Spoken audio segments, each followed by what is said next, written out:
Hey Hawks, it's Miss McNeese again.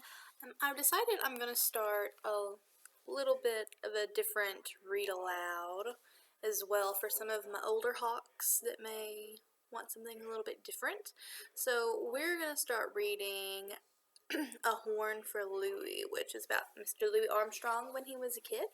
We've spent some time talking about Louis Armstrong in class. Remember, he was a jazz musician who grew up in New Orleans, but he did not stay there his whole life, and he was really good at playing the trumpet and the cornet, and also a really good singer as well.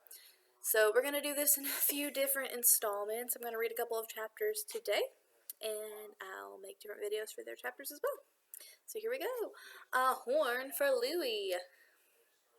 It's written by Eric A. Kimmel and illustrated by James Bernadine.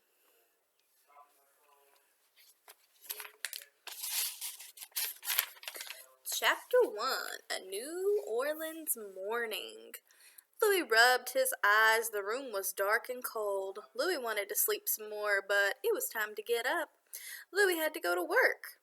Louis always tried not to move around too much when he got up. He did not want to wake his mother or his little sister. Louis didn't have a bedroom of his own. He didn't even have a real bed. Louis lived in a shack off a run-down street called Brick Row. His bed was a pile of quilts spread on the floor. He shared them with his mother, Mayanne, and his little sister, Mama Lucy. Sharing a bed with two other people was a good way to keep warm on cold winter nights, but there was no good way to stay warm when it was time to get up.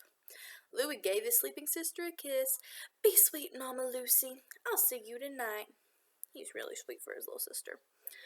Mama Lucy's real name was Beatrice, but nobody ever called her that. Everyone knew her as Mama Lucy, even though she was only 5 years old. Just about everybody on Brick Row had a nickname. Boat Nose, Rhythm Jaws, Hammock Face. Louis had a nickname too. Most of his friends called him Dipper. That was short for Dipper Mouth. Louis loved to laugh, and when he did, he opened his mouth so wide it looked like the bowl of the dipper in the courtyard water barrel.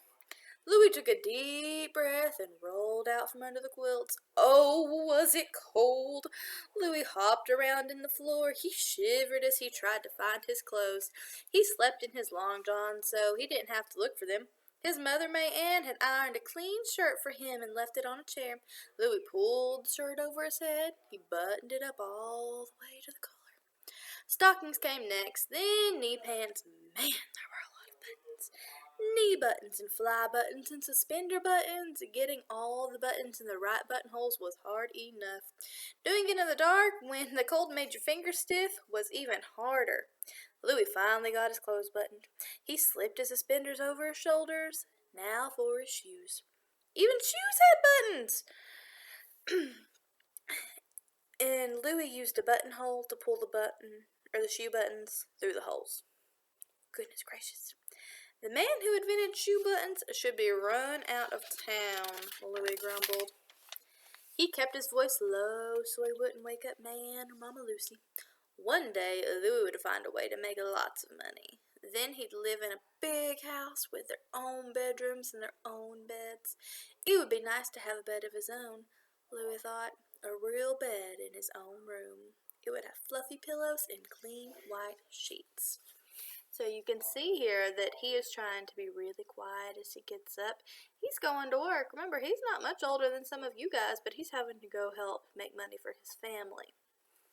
Now, they don't have their own rooms. They says they live in a shack, so they're probably not making a whole lot of money either. So it's kind of a sad thing that they're growing up in, isn't it?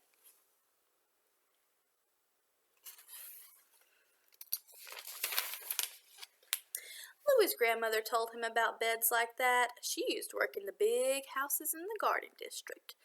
Now, in New Orleans, a lot of the places are divided up into the different districts, and the Garden Districts have these really big houses with lots of pretty flowers, and sometimes they've got really cool colors as well. She cooked and cleaned for the rich white people. The beds in those houses were so big and soft. Sleeping there must be like sleeping on a cloud. I'll have a bed like that one day and a house like that someday, Louis promised himself. I'll keep the fire in the stove going all night long so it will be warm in the morning. I'll have people to button my buttons and light the kerosene lamp so I won't ever have to get dressed in the dark. Why, I may not even need those lamps. I'll sleep so late that when I wake up, it'll be time to go back to bed. Louis's got some big dreams, doesn't he? Do you think he's going to be able to get through those? Maybe? We'll have to see. It sure was a fine dream. Although Louis was only 7 years old. 7 years old. Wow. He was already trying to make it come true. Louis worked at the Karofsky junkyard. He made $1 a day. $1 was a lot of money for Louis's family. It bought food to eat. It bought coal for the stove. Louis's mother worked at a place where they balled up new or old newspapers, and they only paid her 50 cents a day. Louis felt proud that he could help his family. Christmas was only 2 weeks away, and he hoped that he could earn some extra money to buy presents for his mother and his sister. Again, taking care of his family when he's only 7 years old. That's such a big deal. Maybe he could have enough money to buy something special for himself, too. Louis, why didn't you wake me up? I'll make some lunch for you. Louis heard his mother getting up from under the quilts. No, Mama, go back to sleep. Louis whispered, you can make something for yourself and Mama Lucy when she wakes up. You don't need to go to any trouble for me. Mama Karofsky likes to cook. She gets worried if I don't eat enough. Are you sure, Louis? His mother asked. Those people you work for must be awfully kind to take care of you the way that they do. I worry that they do too much. We work hard and we get by. We may not have much money, but we always make our own way. I know that, Mama said Louis. I told you I can't argue with Mama Karofsky. I just eat what she puts on my plate. That makes her happy. It made Louis happy too. The food that Mama Karofsky put on Louis's plate was mighty good. Mama Karofsky loved to cook as much as Louis loved to eat. She made lockskin and needlock in dishes whose names Louis couldn't begin to pronounce. That didn't matter to Louis, though. He might not be able to say them, but he sure could eat them. Louis's mother kissed him goodbye. Be sweet, son. Work hard and be a good boy. You know I will, Mama. You can count on me, Louis said as he put on his jacket. He slipped his tin horn into his pocket, shutting the door behind him. He walked through the alley. I'm going to stop right there. So that's about halfway through our first chapter. What do you think so far? It's a lot going on for a 7-year-old.